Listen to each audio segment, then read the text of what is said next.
Have you ever felt tired?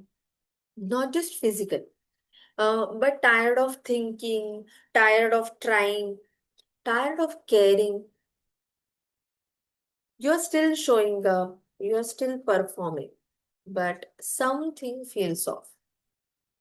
Today, we are going to talk about burnout, the biggest threat to sustainable science career. Last week, we talked about what it means to be a sustainable scientist, someone who grows, adapt, and stay relevant over a long career. But there are enemies to sustainability. And the biggest one is not lack of talent, it's burnout. We often misunderstand the burnout. It's not laziness, it's not lack of resilience, and it's definitely not a personal failure. In fact, WHO, the World Health Organization, have defined burnout as work-related phenomenon, a result of chronic workplace stress that is not successfully managed. That one line speaks a lot, right? So, burnout is not about who you are, it's about how long you are working under pressure without recovery. See what happens as scientists, we care a lot about accuracy, precision, impact, but that makes us more vulnerable. The long hours, the high expectation, fear of failure, delayed rewards.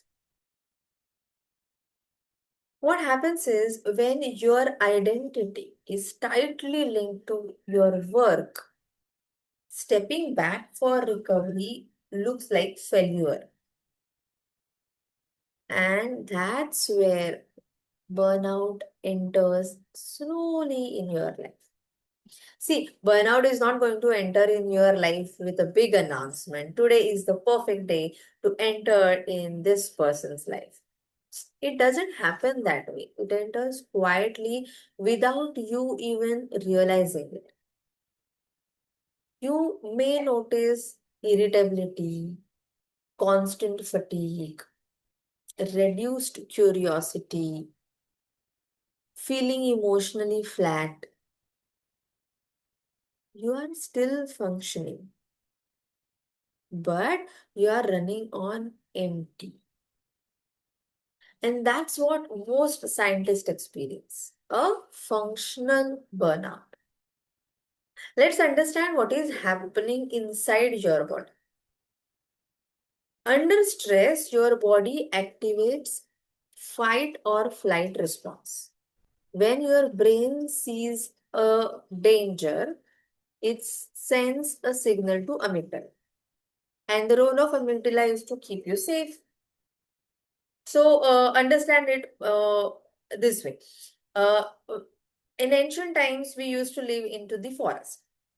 If a person sees a lion, it has two options: either to run away to the safest place or fight with the situation to keep himself safe.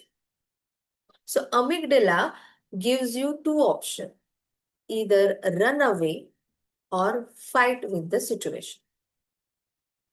But today there are no lions. Then the tight deadline, the boss's reaction, missed tasks, your brain reacts to these situations in similar way. The problem is this response is okay for short duration. But if you are working under constant pressure, this response is on continuously. Your body never completely switches off this response. Over time, energy drops, sleep gets deprived or disturbed, thinking becomes foggy. Even small tasks look heavy. Understand this. Burnout is not in your head. It's a biological response to prolonged pressure.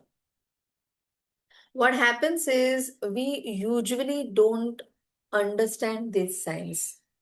People normalize it. People pushes through it. But when burnout is ignored constantly, what happens is over time, confidence start decreasing. Decision making is affected.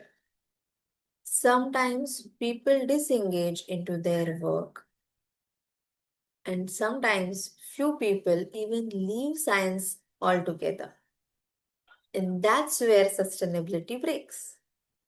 You cannot build a 35-40 year career based on a system that is constantly depleted. I want you to pause here and answer this question honestly. You are answering it to yourself. Does your work energizes you or drains you? Awareness is the first step. So this week, let's do one thing. At the end of every workday, answer this question. Does my work energizes me or drains me? No judgment, no actions, just awareness. In the next video, we will discuss further. Till then, take care, keep reflecting. Bye bye.